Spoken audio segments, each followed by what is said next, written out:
3 de abril del 2025. Esta noche nos preguntábamos qué hay de nuevo en las derechas.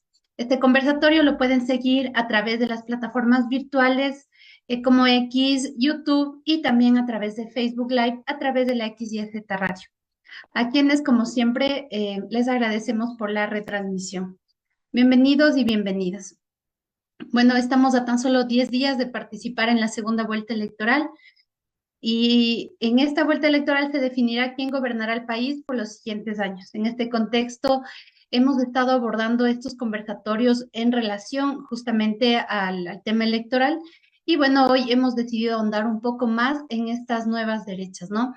Muchos analistas consideran que el fenómeno político más impactante y preocupante en la actualidad es precisamente el aparecimiento y sobre todo el fortalecimiento de una nueva derecha que no ha parado de ganar espacio político por todo el mundo, ¿no? Tenemos Trump en Estados Unidos, Meloni en Italia, Le Pen en Francia, la AfD también en Alemania, Vox en España, Bolsonaro en Brasil, por ejemplo, Milei en la Argentina, igual.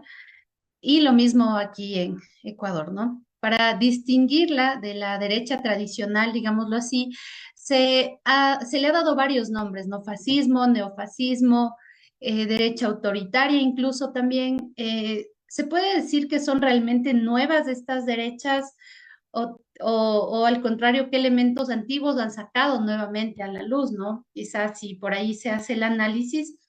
Y bueno, para entender un poco más sobre esto, qué está en juego alrededor de todo este auge de la derecha, nos acompañan Soledad Stossel y María Fernanda Parra.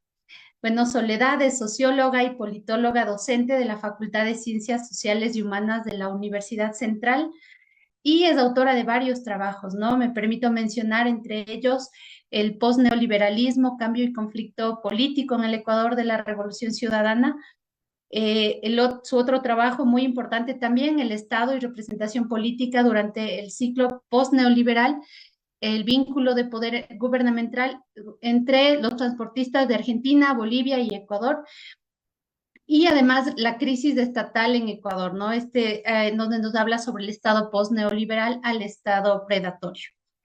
Y bueno, María Fernanda Parra también está con nosotros. Le agradecemos también su participación. Ella es egresada de Ciencias Políticas de la Universidad Central, es militante de la educación pública, ex candidata asambleísta por Pachacutic y sus campos, digamos, de estudio son los movimientos sociales y los estudios basados en género. Es para nosotros un verdadero gusto que hayan aceptado este conversatorio, esta invitación, compartir sus ideas, sus sentires sobre este importante tema, ¿no? Con los seguidores y las seguidoras de la revista Ñaupa. Y bueno, antes de comenzar, nos gustaría escuchar un saludo de nuestras invitadas.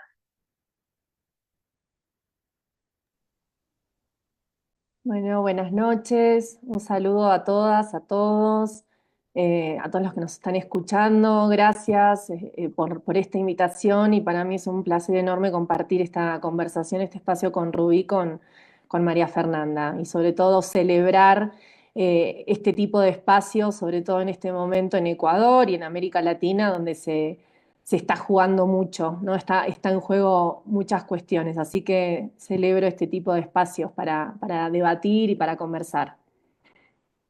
Gracias, Soledad. Vamos contigo, María Fernanda, te escuchamos. Bueno, muy buenas noches con todos. Un agradecimiento especial a la revista Ñaupa por este espacio para la reflexión y para el análisis de este tema muy importante en el campo político actual, tanto a nivel nacional como internacional. Igual para mí es un placer poder compartir en este espacio con Soledad Stossel, que fue mi catedrática en la carrera. Entonces, un saludo a todos y igual celebro estos espacios. Bueno, muchas gracias. Igual a ustedes nuevamente por acompañarnos. Gracias por su tiempo. Bueno, Soledad, vamos a empezar contigo. ¿Cómo caracterizas las nuevas derechas mundiales y latinoamericanas? ¿Qué nos puedes comentar al respecto? Bueno, a ver, como decías hace unos minutos, Rubí, me parece que el tema de las nuevas derechas, ¿no? Esa etiqueta con la que se viene hablando de las expresiones políticas de derecha, no solo en América Latina, ¿no? Sino a nivel global, precisamente expresan ciertas novedades, pero yo le llamaría las viejas nuevas derechas, porque hay muchas novedades que tenemos en estas expresiones, ¿no? De la derecha, por ejemplo, representada, bueno, bien, vos lo decías, ¿no? Por Milei en Argentina, Donald Trump en Estados Unidos, ahora Noboa en Ecuador, Giorgia Meloni en Italia, Bolsonaro en Brasil, ¿no? Que son, digamos, expresan una novedad. Ahora voy a explicar por qué sostengo que son novedosas, pero al mismo tiempo revisten muchos elementos de continuidad con las derechas políticas del siglo XX, ¿no? Del siglo pasado. Uno de esos elementos de continuidad es expresamente la defensa en términos económicos, de un modelo que hemos llamado, ¿no? Que en la academia, en el debate político, se lo conoce como neoliberalismo, ¿no?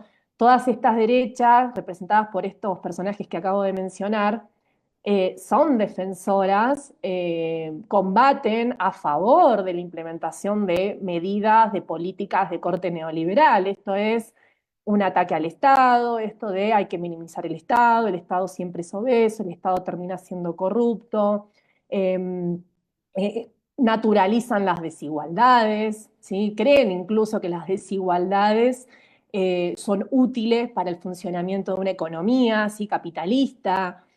No creen en la redistribución, apuntan a medidas, ¿no? Como la privatización, el endeudamiento con organismos internacionales como el Fondo Monetario Internacional, ¿no? Entonces, tenemos un elemento de continuidad muy fuerte, que es esta defensa de un neoliberalismo, ¿no? Después podemos discutir si hay algún cambio respecto a lo que era el neoliberalismo de los años 90, con el que hoy en día estamos atravesando a nivel global, ¿no? Que es caracterizado por capitalismo financiero desregulado, un capitalismo, podríamos llamar, ¿no? De la vigilancia, un capitalismo digitalizado, ¿no? Ahora bien, ¿qué hay de nuevo, ¿no? En estas nuevas viejas derechas? A mí me parece que desde hace al menos una década venimos asistiendo a un proceso de radicalización de las derechas. Es decir, tenemos expresiones de derechas muy amplio y muy heterogéneo, ¿no? Y por eso me parece interesante discutir sobre esto, porque sí es necesario hacer un análisis por casos particulares, ¿no? No generalizar de que las derechas a nivel global y en América Latina son las mismas, porque cuando empezamos a hurgar en cada uno de los casos vemos que hay diferencias muy marcadas, ¿no? Incluso en América Latina no es lo mismo la derecha que representa Daniel Noboa, el actual presidente de Ecuador, con la derecha, la extrema derecha de Milei, ni con la de Bukele, por ejemplo, en El Salvador, ¿no? Entonces, si quieren, podemos ahora ir haciendo algunas precisiones. Entonces, me parece importante ir desentrañando qué elementos caracterizan, ¿no? ¿Cuál es la singularidad de estas derechas en América Latina? Por un lado tenemos una novedad, ¿no? Desde hace, yo digo, una década, un poco más, de este proceso de radicalización. Es decir, las derechas, incluso que parecían moderadas, empiezan a empujarse más, ¿no? Y a pegarse más hacia unas derechas más radicales, ¿no? ¿Y a qué nos referimos con radicales? Unas derechas que ya no se sostienen, ¿no? En resortes democráticos, ¿no? No defienden los marcos democráticos. De hecho, muchos hemos denominado a estas derechas como derechas postliberales o iliberales, ¿no? En el sentido de que para nada hacen una defensa de la institucionalidad, de las instituciones políticas, de los marcos normativos, ¿no? Por el contrario, incluso no solo en su discurso, sino en su actuación, ¿no? Una vez cuando llegan al poder, lo que hacen es arremeter contra las instituciones, empezando por la Constitución, empezando por las instituciones, por ejemplo, de control, como lo que estamos viendo en este momento en Ecuador, ¿no? Entonces son derechas iliberales o posliberales, ¿no? Que no se asientan ya, por más que llegan al poder por la vía electoral, ¿sí? Por una vía democrática, porque todas estas derechas que acabamos de mencionar han llegado a la presidencia por vía electoral. Pero una vez en el gobierno, no son defensoras de las instituciones, de los marcos institucionales, ¿no? Entonces, eso es una de las primeras novedades que tenemos, ¿no? Una segunda novedad de estas derechas, y por eso hablamos de una radicalización, es que ese neoliberalismo que defienden, ¿no? Esa implementación del neoliberalismo, que es una continuidad, como decía, de las derechas del siglo XX, es un neoliberalismo que se implementa de forma autoritaria, ¿sí? De forma autoritaria, ¿no? Sin respetar la Constitución, ¿no? Por poner un ejemplo, en Ecuador la Constitución establece que no se puede establecer un acuerdo, un préstamo, no se puede pedir un préstamo con el FMI si no pasa por el Poder Legislativo, por la Asamblea. Bueno, desde el 2018 tenemos en Ecuador, ¿no? Puntualmente 2019, que es cuando el gobierno de Lenín Moreno eh, eh, hace un acuerdo, ¿no? Después de 20 años hace un acuerdo con el FMI, y que lo hace por decreto, no pasa por los canales institucionales que debería pasar. Y eso es una lógica que se viene ya reproduciendo en Ecuador, ¿no? Luego el gobierno de Lasso reitera en ese mismo patrón autoritario, ¿no? Y liberal, de no respeto a las instituciones, y el gobierno de Noboa, que asume en noviembre del 2023, viene a radicalizar esa lógica autoritaria, ¿no? Por eso en el debate académico también se empieza a instalar muy fuertemente esta noción de neoliberalismo autoritario, ¿no? Entonces, yo ahora, para darle paso también a María Fernanda, resaltaría como esas dos grandes novedades de las derechas del siglo XXI, unas derechas radicales, unas derechas extremas. Gracias, Soledad. Este término de la vieja nueva derecha me parece que cabe muy bien para todo lo que estamos viviendo actualmente en torno a las políticas neoliberales que se van acentuando cada vez más, ¿no? Y darle estas características es también muy importante, tanto la radicalización como el autoritarismo. Me parece que es algo que resalta ahora en estas nuevas derechas. Muchas gracias. Y bueno, vamos con María Fernanda. Si nos puedes en este mismo hilo comentar cuáles son las condiciones políticas, económicas y sociales para el surgimiento y fortalecimiento de estas nuevas derechas. Sí, continuando bajo esa línea, considero que estas nuevas derechas tienen una forma, ¿no? Y esta forma es esta radicalización, pero sobre todo también es este conservadurismo radicalizado. Entonces vemos cómo este conservadurismo radicalizado está transformando tanto lo que es el campo político como también lo es, y es muy importante, yo creo, resaltar el campo cultural y el campo mediático en el que estamos actuando, en el que estamos pensando y en el que estamos discutiendo. Este conservadurismo como tal surge en el siglo XVIII y en el siglo XIX, ¿no? Con el nacimiento de los estados-nación y nace en la burguesía, ¿no? Como una respuesta al liberalismo ilustrado y también como una respuesta posterior al socialismo revolucionario. Entonces nace como una ideología de mantener ese status quo y que sugiere que no todas las personas somos iguales, supuestamente, que hay que respetar esas jerarquías de clase. Entonces yo creo que esa nueva derecha va por esa línea, ¿no? De ese conservadurismo súper radical. Entonces, este conservadurismo nuevo de la nueva derecha ya no únicamente busca como preservar estas formas de relación políticas, sociales, sino de que también la parte nueva es de que busca con ello transformar. ¿Y qué busca transformar? Yo creo que es sumamente restrictivas estas nuevas derechas porque estamos atravesando, yo creo que hay que tomar en cuenta que las democracias en las que vivimos no son procesos fijos, sino que son procesos continuos. La democracia está cambiando todo el tiempo, no es estática. Entonces, ha encontrado aquí terreno fértil esa derecha para poder avanzar con procesos que no siempre son democratizadores, porque la democracia no es esa constante ampliación de derechos, sino de que también se pueden dar estos procesos de retroceso en derechos, estos procesos de desdemocratización que creo que estamos viendo en las derechas, que por ejemplo acá en Ecuador un proceso de desdemocratización puede ser como que este triunfo de lo privado sobre lo público. Por poner un ejemplo muy breve, la concesión del campo Sacha, por ejemplo, que estamos viendo. Entonces, estos fenómenos que no se presentan nunca de forma pura, porque existen campos mixtos, ¿no?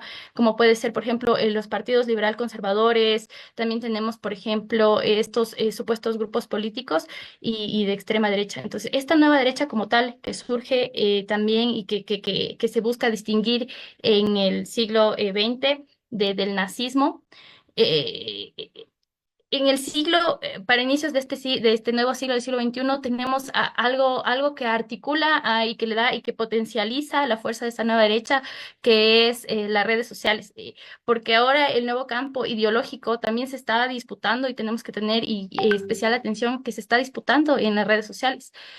Entonces vemos esta nueva derecha que se articula con el activismo político, con la cultura pop, con la lucha cultural y que se abre cada vez más a espacios de difusión, especialmente por esta esfera digital. Se apoya en imágenes, en memes, en videos y eso también lo vuelve sumamente viral y peligrosa, ¿no? Porque se están organizando nuevas formas de gobierno a partir de nuevas materias primas, como puede ser los datos en línea, la economía de de la atención. Entonces, este ciudadano se vuelve un consumidor y un productor de contenido en redes. Entonces, esta derecha se está reproduciendo de manera muy acelerada a través de estos espacios digitales y está utilizando este espacio para poder posicionarse primeramente en una batalla cultural.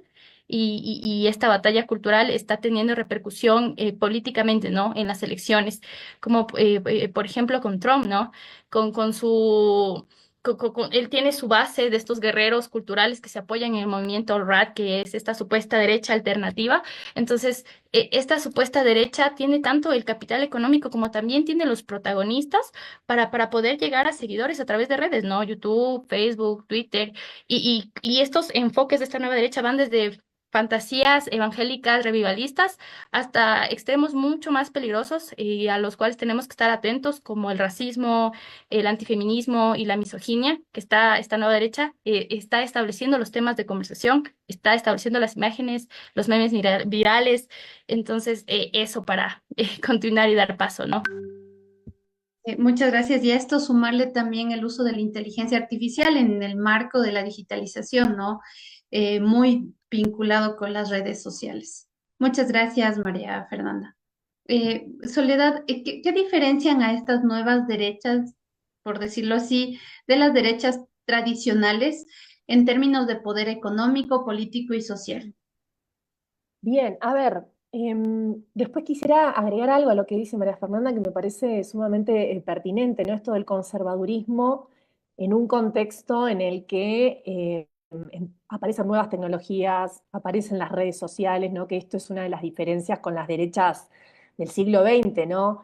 Que obviamente tenían otro tipo de plataformas comunicacionales, por ejemplo la televisión, pero que hoy en día las redes sociales vienen a eh, viralizar, ¿no? Y a imprimirle una velocidad inusitada, ¿no? A la difusión de mensajes, ¿no? De la construcción de mensajes. Pero bueno, para responder a tu pregunta, Rubí, a ver, hay un otro concepto que también se viene utilizando mucho en América Latina para diferenciar a las derechas a nivel global, que es esto de las derechas oligárquicas. En nuestros países, en América Latina, tenemos unas derechas que están vinculadas, ¿no? A un poder económico concentrado, que es un poder económico familiar. Es decir, son derechas, ¿no? El caso de Noboa es un caso emblemático en Ecuador, ¿no? Es un presidente que es hijo de uno de los magnates millonarios del país, que es una dinastía, digamos, familiar, económica, y que se parece mucho a las élites, ¿no? Criollas del siglo XIX, ¿no? Que obviamente es una élite ahora moderna, con rasgos modernos, pero que el poder económico se asienta mucho en el poder familiar, ¿no? En términos de grupo, como un clan, ¿no? Un clan familiar. Entonces, esto es una de las características muy singulares de las élites económicas de las derechas en América Latina, ¿sí?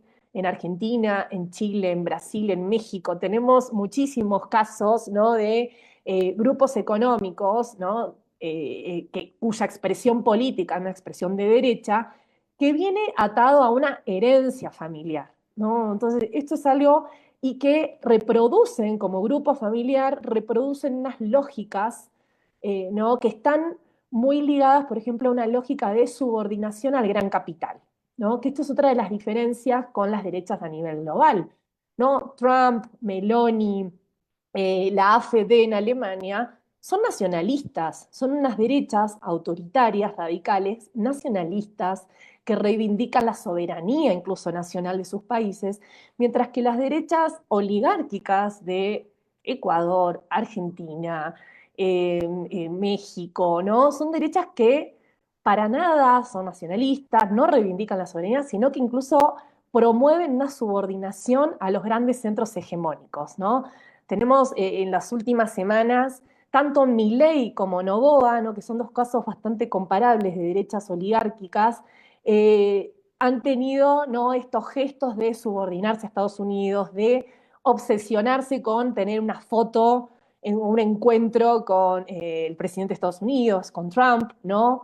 Entonces, no hay no es una lógica, digamos, de reivindicación nacionalista, ¿no? Entonces, es una de las... Y que eso ha sido así, eh, eso es un elemento que marca las derechas latinoamericanas del siglo XIX hasta ahora, ¿no? De hecho, por ejemplo, la derecha de Milei es una derecha negacionista, ¿no? En el sentido de que niegan las violaciones a los derechos humanos perpetradas por la dictadura militar de 1976 en Argentina, reivindican incluso las dictaduras militares, ¿no? Y que fueron dictaduras militares en el Cono Sur profundamente antipatria, antinacionalistas, ¿sí? Siempre subordinadas al gran capital a nivel global, ¿no? Entonces, esa es una de las cuestiones de, digamos, una continuidad que hay de las derechas radicales actuales en América Latina con las derechas del siglo XX.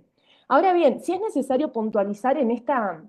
y otra cuestión fundamental, que es esto que María Fernanda mencionaba, que es esto del conservadurismo, ¿no? Estas derechas radicales lanzan un combate, ¿no?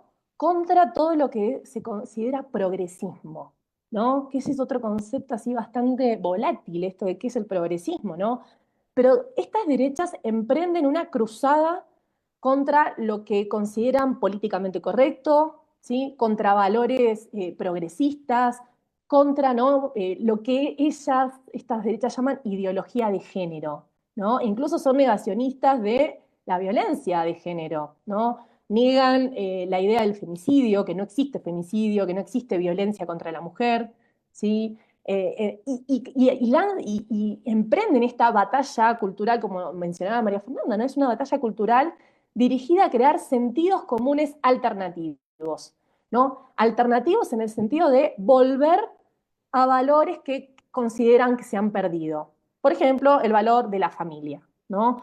Recordemos en Ecuador, en el año 2015, cuando hubo un intento de parte del gobierno en su momento de Rafael Correa de aumentar, de modificar el impuesto a la ley de herencia, que no pudo luego ser aprobado, ¿no? Precisamente por la resistencia que hubo por parte de los grupos de derecha en la calle, ¿no? En el espacio público, que esa es otra de las cuestiones interesantes a analizar, ¿no? Cómo la derecha empieza a utilizar repertorios de acción que eran, digamos, propios de los movimientos sociales, de los progresismos, de las izquierdas, ¿sí? Entonces, en el 2015 tuvimos en el espacio público, ¿no? protestas masivas de parte de grupos de derecha que lograron articular ciertos sentidos para evitar que se apruebe una ley que terminaba afectando al 1% de la población, ¿no?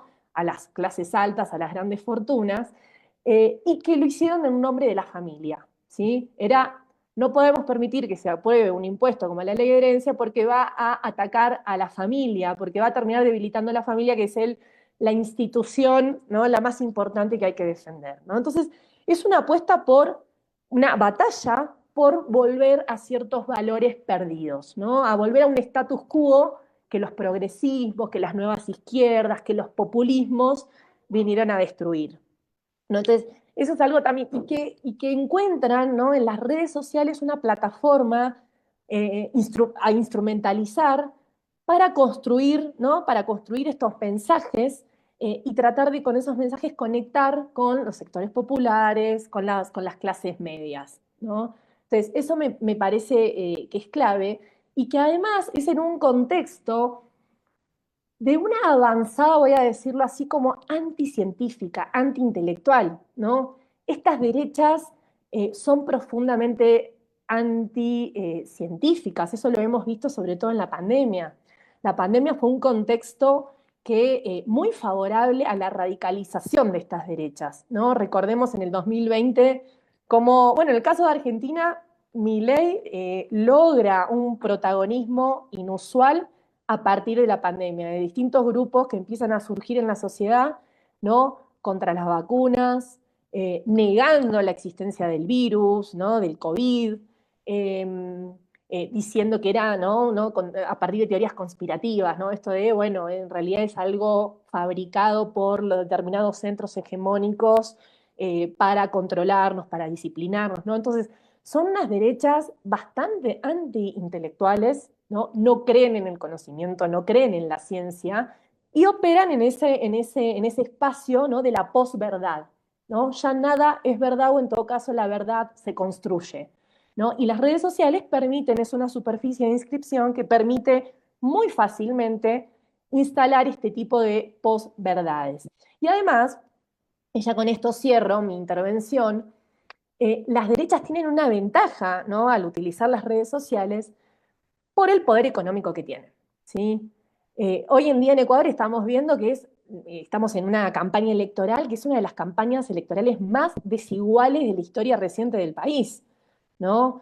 La otra vez veía varios datos y analizaba unos datos de cuánto el gobierno de Noboa está invirtiendo, ¿no? En marketing, en comunicación política, en redes sociales, para viralizar los mensajes del presidente candidato Noboa, ¿no? Y que obviamente hay una desigualdad enorme, ¿no? En los recursos económicos que tiene la derecha para invertir y para ocupar, ¿no? Los espacios, las redes sociales.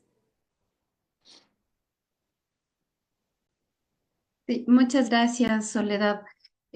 Claro, es muy evidente, ¿no? Esta desigualdad en torno al uso del capital justamente para, a través de los medios como las redes sociales, impactar e incrementar el nivel de visualizaciones, las pautas, ¿no? Que se compran en distintas redes sociales. Entonces, precisamente sobre esto también hablábamos en uno de estos conversatorios respecto a la gran diferencia entre los recursos que invirtió el presidente candidato Luisa González y Leonidas Diza, que era una diferencia absurda.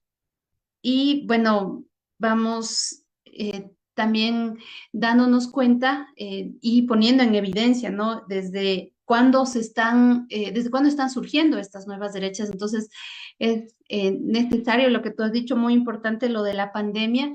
Siento que ahí empezó también con mucha más fuerza, ¿no? A posicionarse el discurso de esta derecha extrema. Bueno, les volvemos a recordar a nuestros seguidores, a nuestras seguidoras que estamos en este conversatorio de la revista Ñaupa, analizando sobre las nuevas derechas.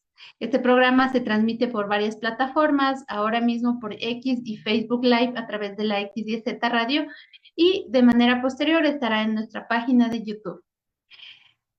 Bueno, vamos con María Fernanda ahorita. ¿Qué implicaciones tiene esta emergencia de las derechas radicales y la llamada batalla cultural, que hace un momento ya ambas lo mencionaron, tanto si pensamos en implicaciones para la política general como para las izquierdas en particular? Y como decía la profe, es súper alarmante porque la batalla es obviamente es cultural, no solo es esta diferencia profunda entre lo político, porque tenemos a pensar que la batalla únicamente es en el campo electoral, en el campo político, y a veces no tomamos en cuenta que a veces es a través de la norma que esta nueva derecha está logrando posicionarse. Entonces, es a través de ciertos sectores de la burguesía que se empieza a cada vez más abandonar esta idea, ¿no? De la solidaridad social y se empieza a sustituir por una ideología de la dureza que se está articulando mediante una lógica empresarial. Porque esta nueva derecha también usa bastante este fetiche de la responsabilidad, de esta mentalidad empresarial, de la responsabilidad personal, de la eficiencia, del rendimiento, de la utilidad, ¿no?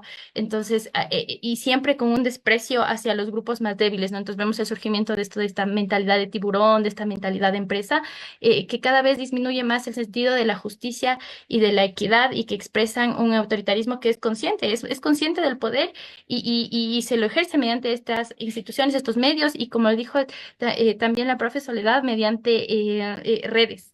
Entonces, vemos cómo estos partidos de derecha aspiran, o sea, yo creo que esa es una de las diferencias vitales, porque si bien es un conservadurismo radical, sí está aspirando a una transformación de la sociedad, están dando paso a esta extrema derecha. Para que logre de alguna manera desmantelar ciertas normas democráticas. Y yo creo que ese es el peligro urgente de estas nuevas derechas. Entonces, hay esta polarización que igual mencionaba Soledad, de este rechazo de las derechas, esta corrección política, ¿no? Que se denomina progre o se empieza a denominar woke al feminismo, a la diversidad de género, a las políticas LGBT, al antirracismo, ¿no? Entonces, por ejemplo, tenemos un debate que de segunda vuelta aquí en Ecuador y vemos a una Luisa González que empieza a finalizar el debate manejando discursos xenófobos como una especie de estrategia política para lograr capturar votos. Entonces vemos que esta lógica responde a este giro de la derecha que incluso la izquierda busca articularse mediante discursos y posicionarse y ganar campo electoral mediante retomando discursos de derecha. Entonces es sumamente eh, vital, ¿no? Estos análisis. Entonces vemos que también algo muy importante de cómo se está articulando cultural y económica y socialmente esta derecha es de que se está fundiendo con el neoliberalismo. Por ejemplo, algo súper breve es esta estrategia maniqueísta, ¿no? De nosotros contra los otros, que igual creo que lo mencionó Soledad. Por ejemplo, tenemos a un Donald Trump que está contra la representación de la clase trabajadora y contrapone el nacionalismo económico en defensa de los intereses de la clase obrera nacional contra otro, el enemigo que sería la fracción del capital que privilegia lo global y la contratación de migrantes. Entonces, vemos que construye una narrativa de valores como el orgullo, como el honor, restablecer estos valores tradicionales para hacer América grande otra vez. Entonces, obviamente también sí se basa profundamente en las teorías conspirativas, ¿no? Entonces, esta ideología ya no, esta batalla ya no solo es política, sino es una guerra contra un enemigo que está siendo invisible, ¿no? Y que busca, y que busca y que busca administrar el miedo. Entonces, lo que nos queda es cuestionarnos, ¿no? ¿Quién está administrando ese miedo? ¿A partir de qué?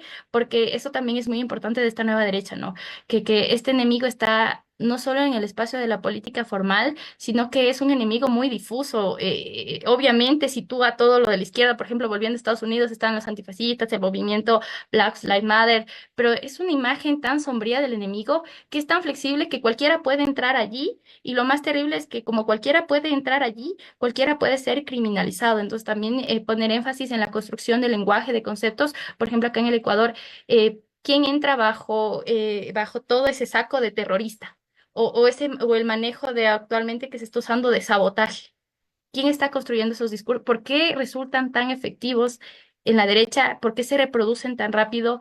Creo que es vital. Igual, resaltar que estamos viendo no solo una etapa de posverdad, como mencionaba Soledad, sino también me atrevo a decir, de posdemocracia, porque las instituciones democráticas están allí, existen, pero la participación ciudadana y el debate público es cada vez más débil y se deja en manos a las élites económicas, políticas y mediáticas. Entonces, es muy común escuchar que un cierto hartazgo, sobre todo de generaciones jóvenes, un cierto hartazgo y una profunda desconfianza hacia las instituciones democráticas, hacia la democracia en sí mismo, hacia lo político. Entonces, yo creo que eso dio terreno fértil a que encuentren una cierta estabilidad en este conservadurismo radicalizado que, de nuevo reitero, es sumamente peligroso. Entonces, ¿qué busca?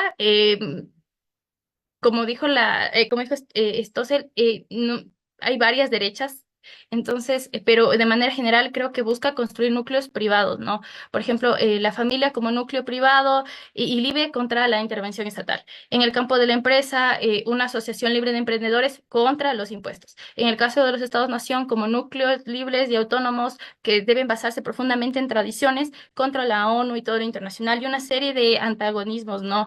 Que nos sugiere. Entonces, por ejemplo, tenemos también esto de la potenciación mediante los algoritmos como TikTok, que creo que tenemos que ponerle igual especial énfasis, sobre todo las izquierdas militantes, los académicos, porque TikTok más que una app es una máquina de retroalimentación continua e infinita que ha logrado moldear los pensamientos en cuestión de semanas. Entonces, TikTok no nos da lo que queremos o lo que buscamos, nos está dando lo que estamos racionando. Entonces, en tiempos de crisis parece que esta juventud no está buscando como un cierto progreso, sino que ha encontrado comunidad en tener cierta certeza y seguridad que parece que les está brindando esta nueva derecha.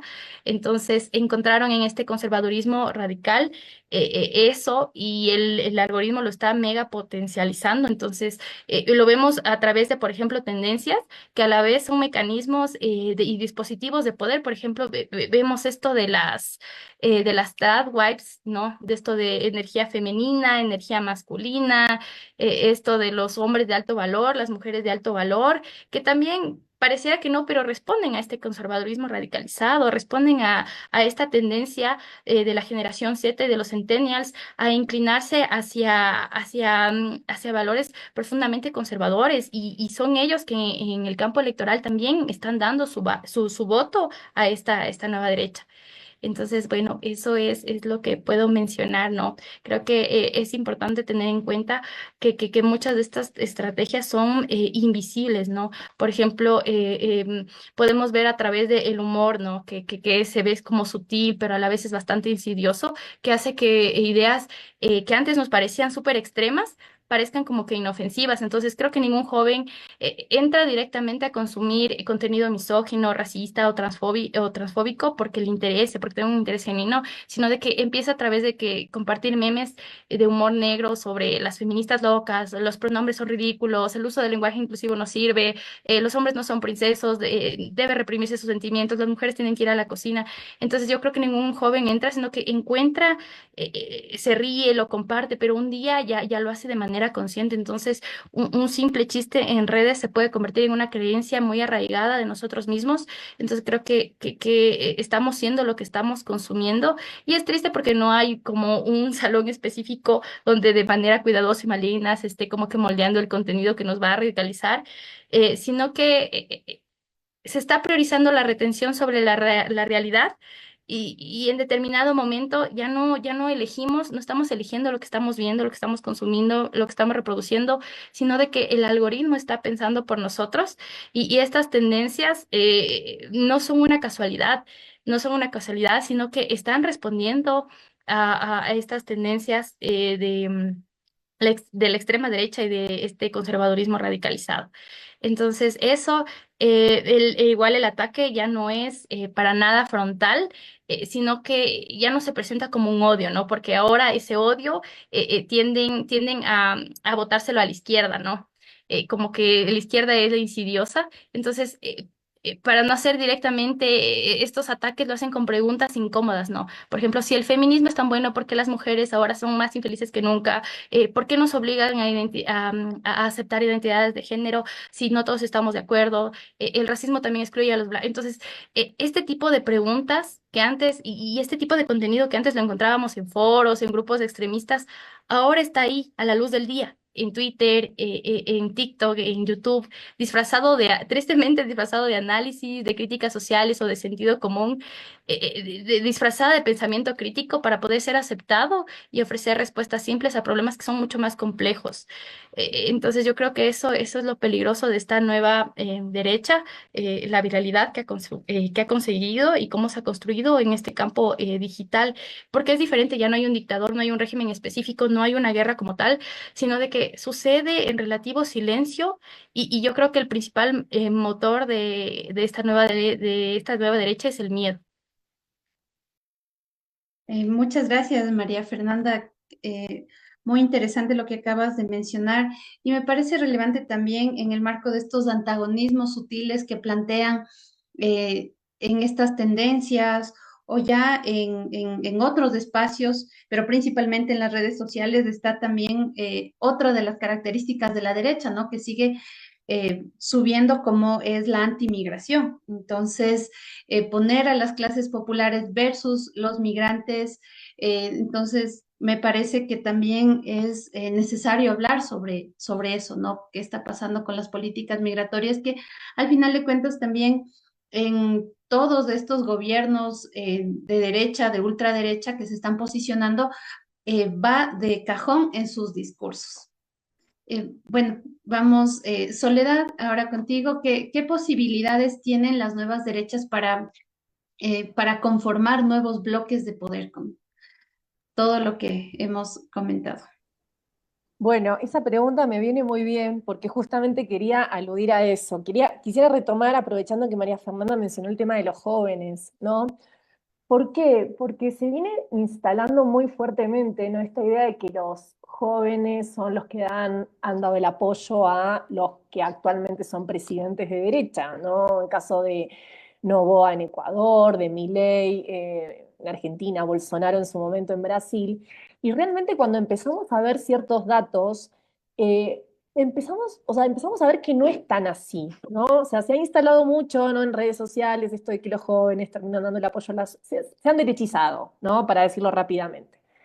Cuando empezamos a ver, ¿no? Hay varios informes, ¿no? Investigaciones de Latinobarómetro, ¿no? Barómetro de las Américas, incluso investigaciones que hace la FES desde Ecuador y bueno, en toda América Latina.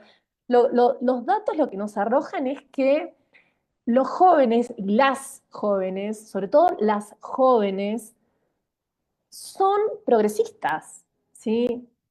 No tenemos, no hay información que nos diga que los jóvenes se han derechizado, ¿no? Por ejemplo, si indagamos, bueno, ¿qué piensan del Estado? ¿Sí? ¿Qué piensan de las políticas migratorias? ¿Qué piensan de derechos sexuales y reproductivos como el derecho al aborto? Vemos que hay un apoyo muy fuerte de los jóvenes, ¿no? Pensando de 15 a 30 años, que son progresistas. Apoyo a que el Estado intervenga, ¿no? De que el Estado garantice educación, salud, de que el Estado tenga políticas migratorias progresistas para acoger a los migrantes en los territorios, están a favor del aborto, ¿no? O de la despenalización del aborto. Entonces, me parece que tenemos que seguir investigando más qué está pasando con los jóvenes y que esto está conectado, ¿no? A esta pregunta que vos hacías, Rubí, de, bueno, ¿cuán exitosas son estas derechas realmente? ¿Sí? ¿Y por qué en algunos lugares pueden ser exitosas? Y a mí me parece que hay una cuestión ahí fundamental, que es esto de que hay una desconexión profunda entre lo que es la situación biográfica personal con la política, ¿no? Hay una disociación y que eso sí atraviesa a los jóvenes, ¿no? Yo tengo la suerte de trabajar, ¿no? En los espacios universitarios con los jóvenes y esto lo vemos constantemente, que hay una disociación entre conectar mi vida personal, mi vida cotidiana, la vida, ¿no? De mi familia, con la política. Es decir, cuando yo a los estudiantes les pregunto, bueno, ¿ustedes qué piensan del Estado? El Estado tiene que intervenir, tiene que gastar, tiene que hacer una inversión social para garantizar la educación pública, para garantizar salud, que haya salud, ¿no? Ir a los hospitales y que te atiendan. Y la mayoría, estoy hablando de jóvenes de entre 18 y 23 años, dicen que sí, ¿no?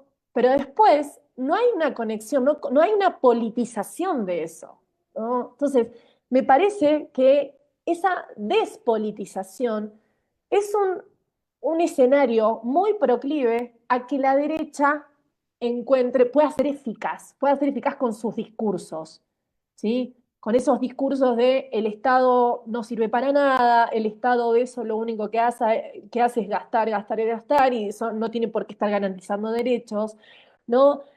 Y claro, y hay algo cierto que tenemos que discutir, ¿no? Sobre todo desde las izquierdas, de los progresismos, es que también las derechas han logrado ser exitosas, ¿no? Luego de una crisis de representación, de un hartazgo, ¿no? De lo que se considera la política tradicional. Y ven en la derecha una posibilidad de cambio, ¿no?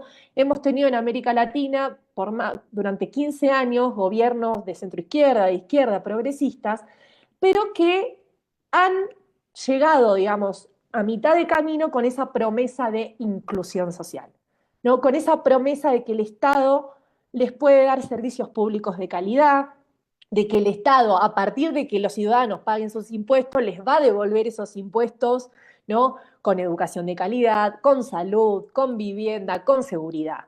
Entonces, hay, ¿no? Después de un ciclo, ¿no? Gobernado por izquierdas, populismos nacional, ¿no? Gobiernos nacional populares, vemos que esa promesa de inclusión quedó a mitad de camino, ¿no? Sí se logró redistribuir, sí se logró sacar de la pobreza a muchísima cantidad de gente, ¿no? Muchos llegaron a ser clases medias, de sectores populares a clases medias, hubo una movilidad social ascendente, pero al mismo tiempo, eso fue en el marco de un capitalismo cada vez más salvaje, ¿no? Desregulado, un capitalismo financiero, un capitalismo que, como muy bien decía María Fernanda, ha precarizado, flexibilizado cada vez más al trabajo, ¿no? No permitiendo, digamos, que los trabajadores puedan garantizar, tener garantizados sus derechos laborales mínimos, ¿no? Esto de formalización del trabajo, que puedan tener seguridad social, ¿no? Entonces, esto fue generando, ¿no?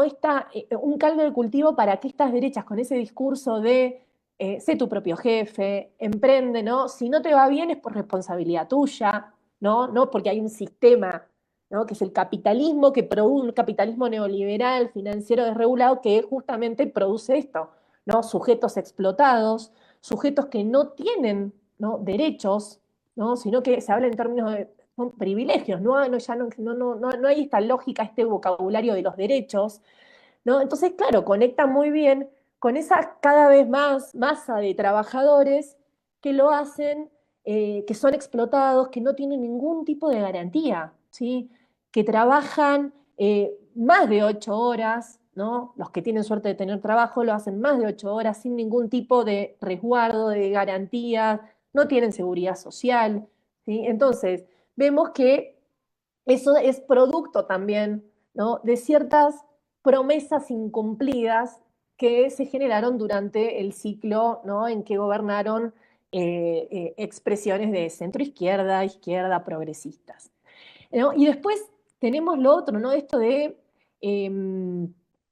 que al mismo tiempo, ¿no? esos proyectos de izquierda, de progresistas, han avanzado, ¿no? Han logrado conquistar derechos, ¿no? en esto que llamábamos la batalla cultural, ¿no? El feminismo como nunca antes, durante 2005 a 2015, ha avanzado en conquistas de derechos que antes eran impensados, ¿no? Esto de la despenalización del aborto, esto de ir hacia una igualdad de género, y que ha generado, ¿no? Wendy Brown es una intelectual que tiene este concepto de la rabia nihilista.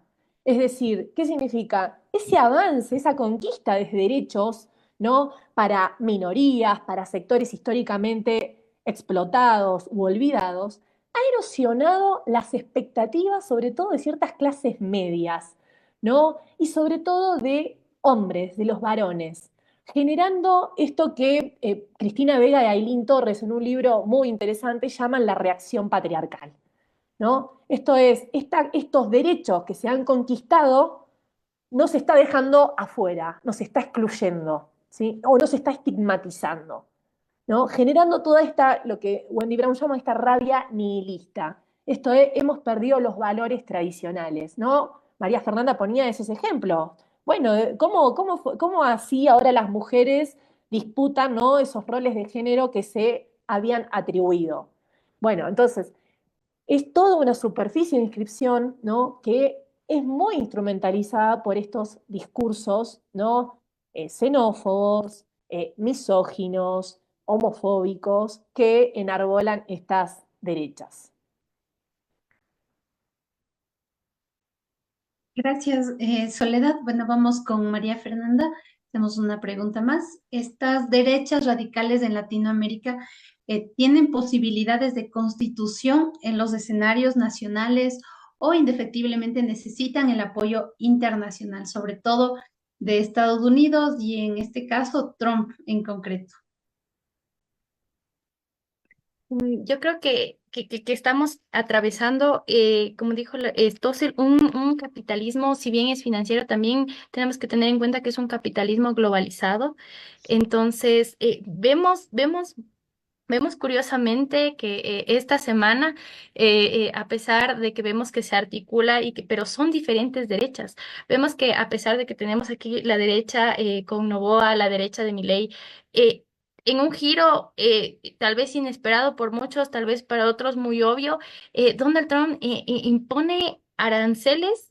em, eh, Pone impuestos arancelarios lo que esta semana, entonces, eh, más que un apoyo internacional articulado, eh, considero que esta derecha como que presume de haber derrotado a monstruos y asuntos y devorar otros. Por ejemplo, un caso también a analizar muy importante es esta viralidad, ¿no? Que se le da también a Bukele con el tema de la violencia, a Milei con la inflación, a Meloni con la migración ilegal y a Trump con la guerra, ¿no? Entonces, se pretende y se ha globalizado que esta derecha va a cambiar el mundo sin respetar estas reglas, siendo a su vez agresiva, pero dinámica. Entonces, eso en cuanto a esa pregunta. Bueno, y estamos en la parte final del programa. Es un espacio, un último mensaje de cada una de nuestras invitadas y vamos contigo, Soledad.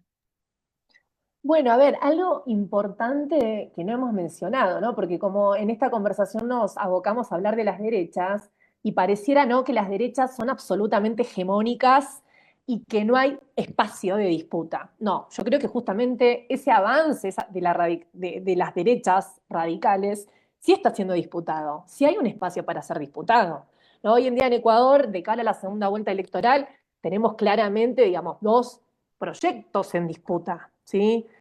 Cualquiera de los dos puede ser vencedor el 13 de abril, ¿no? Es decir, tenemos un proyecto representado por la derecha oligárquica, ¿no? De la mano de Daniel Noboa, el actual presidente, y que expresa un elemento que es bastante novedoso de estas derechas, que es esta lógica de la guerra, ¿no? Desde enero del 2024 en Ecuador, Ecuador es un país en donde se ha declarado un conflicto armado interno. Esto significa, hay una declaración de una guerra, ¿no?, por parte del presidente Noboa, y que es esa lógica que creo que Fernanda lo mencionaba, ¿no? Esa lógica del amigo-enemigo, ¿no? La lógica de la guerra es una lógica del enemigo, de construir enemigos, ¿no? Y que eso se ha apoyado muy fuertemente en políticas de Estado, ¿no? Tenemos desde 2019 Ecuador vive un estado de excepción permanente, ¿no? Hemos pasado días y días y días en estados de excepción, lo cual lo que genera es una concentración de poder, ¿no? Una delegación de poder a las fuerzas militares, que esto no lo habíamos visto durante el siglo XXI y lo estamos viendo ahora. Sí lo habíamos visto en las dictaduras militares de los años 70 y 80 en América Latina. Ahora lo estamos empezando a ver nuevamente. Comenzó en El Salvador con Bukele, ¿no?, con esta lógica securitaria, militarizada para combatir el crimen organizado, ¿no?, y en Ecuador para combatir el supuesto conflicto armado, ¿no? Y es una lógica militarizada donde se le vuelve a dar poder, digamos, a las fuerzas militares, ¿no? Y generando todo tipo, digamos, de abuso de poder y de violación a los derechos humanos, como lo hemos visto en los últimos meses, ¿no? En la desaparición y asesinato de los 4 niños de las Malvinas, de Guayaquil, es emblemático al respecto, ¿no? Entonces, tenemos eso, ¿no?, ese proyecto de poder, que es un proyecto de poder básicamente de un grupo económico, oligárquico, como recién decía, contra otro proyecto que hoy en día tiene la posibilidad, digamos, de disputar las elecciones el 13 de abril, ¿no? Que es un proyecto en el que confluyen distintas demandas del campo popular, plurinacional y popular, y que en definitiva es un proyecto antifascista, ¿sí?, en defensa de la democracia, ¿no? Donde hay una heterogeneidad de demandas, donde se articulan distintos sectores, con muchas contradicciones, con muchas, pero digo, a lo que me refiero es que no hay una hegemonía absoluta de las derechas sino que hay un espacio de disputa, ¿no? Eso en Argentina se está viendo hoy en día con Milei, donde el espacio de disputa está en la calle, ¿no? Argentina tiene una tradición muy fuerte de organización y de movilización social, cosa que no es tan claro en el caso de Ecuador, ¿no? Entonces hay un espacio de disputa, ¿no? Donde las distintas expresiones progresistas, nacional populares, plurinacional populares, sí se están moviendo, sí están disputando, sí se están articulando, ¿no? Y además, si lo vemos a nivel regional, hoy en día la mayoría de países latinoamericanos están gobernados por presidentes o presidentas de centroizquierda, progresistas, ¿no? En términos cuantitativos, son más los países en América Latina que están siendo gobernados por este tipo de proyectos, ¿no? Entonces, eso sí es necesario como mencionarlo para no minimizar la hegemonía de la derecha, sino para problematizarla. Muchas gracias, Soledad. Y ahora vamos contigo, María Fernanda, un mensaje final antes de despedirnos del programa. Sí, yo creo que es importante reflexionar dónde se está quedando la izquierda también, ¿no?